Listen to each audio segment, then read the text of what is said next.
নাও এখন কেমন লাগে দেখো। মাইকের আজান বন্ধ করতে গিয়ে ডিজে বন্ধ হয়ে গেল।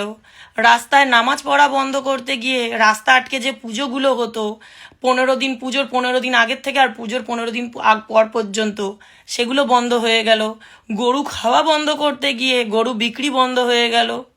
আসলে ব্যাপারটা কি বলুন তো, এগুলোর থেকেই প্রমাণ হয় যে আমরা হিন্দু মুসলমান আমরা একে অপরের পরিপূরক।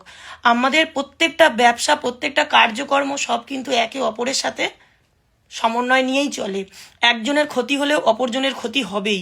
বিশেষ করে তো এখনো পর্যন্ত কোনো মধ্যবিত্ত পরিবারে কোনো ক্ষতি হয়নি। ক্ষতি একমাত্র হয়েছে যারা গরু ব্যবসায়ী, এই সরকারের আইনের মধ্যে। এখনো যেসব বাড়িতে যারা গরু ব্যবসায়ী রয়েছে তাদের যে কি পরিমাণ ক্ষতি হয়েছে সেটা গ্রামে গঞ্জের মানুষদের মধ্যে সব থেকে বেশি হয়েছে।